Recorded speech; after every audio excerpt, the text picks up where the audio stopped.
are looking at this evening is that the skies are very grey, and we know that the Duckworth-Lewis-Stern method favours the team in this T20 format that is chasing on most occasions. Didn't yesterday for the West Indies after Kyron Pollard won the toss and batted. The weather cleared and New Zealand were simply too dominant. There is rain imminent. Andre Fletcher, he's looked good so far in his couple of games here in New Zealand. He's yet to get that big score, but he is a quality player. Brandon King, seen him firsthand at the CPL, and he's a prolific batsman once he finds form, but he is searching for form at the moment, and his opportunity is upon him. There's one last chance in this form of the game. New Zealand Shores to make a statement.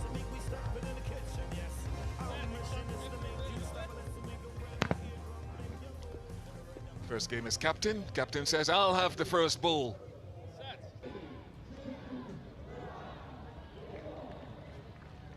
Santner. And wide straight away. Is this expected, gentlemen, that Mitch...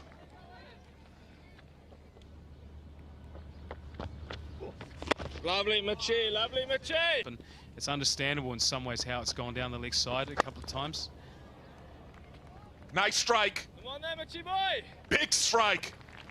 Keep going, Mitchie boy, keep going, Mitchie! From Brandon King.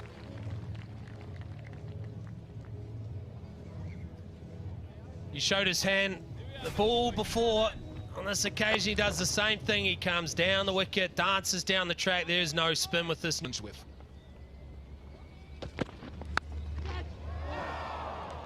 That has flown.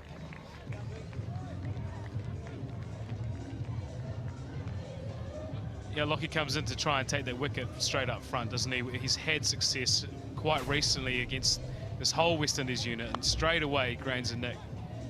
Just maybe a bit slow with that feet movement early, gets the hands through, a touch too early. Hell of... Straight to him. Straight to him. Well, that's obviously a plan. I think it's the second time in this series Brandon King has been caught down there at wide third man. First game in Auckland as well.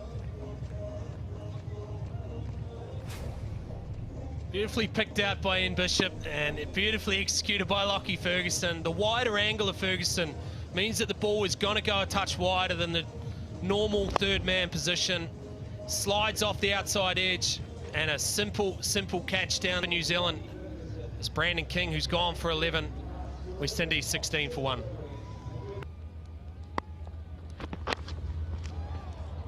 It's an interesting over. It really is. First ball, 4, leg stump, short fine leg from Lucky. He's entitled to too, that with the series that he's having. Doesn't swing, too straight, clipped nicely. That'll feel good for Mayers.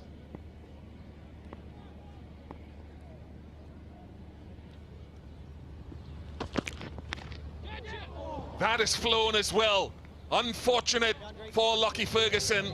He's causing errors.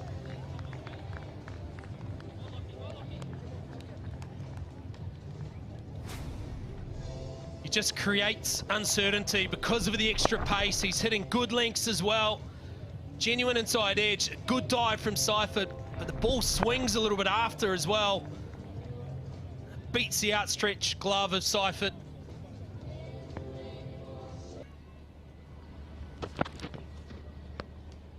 Carry. 25.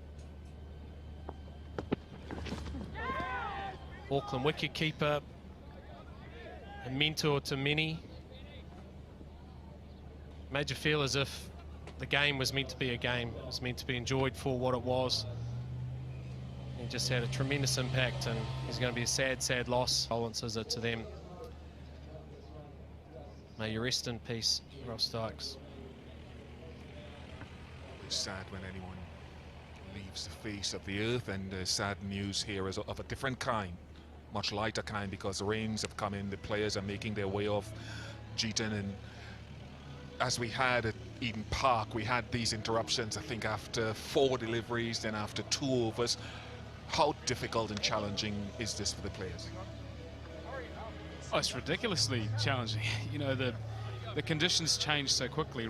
We've just lost a wicket. Do I have to rebuild, or can I just kick on from where I was? It's a probably a good chance for the bowling unit to get inside, assess what the ball's doing, what the wicket is doing, and to the point that they can start taking the covers off and then trying to dry the outfield as much as they can. Well, 40 minutes, maybe 40 minutes. Well, they know handshakes, you know that it's all over. And that is a real shame. And I feel really sorry for Mitchell Santner. Such a special occasion for Mitchell and I think all the Santner family, really. His first game captaining his country at the international level has ended in a damp squid.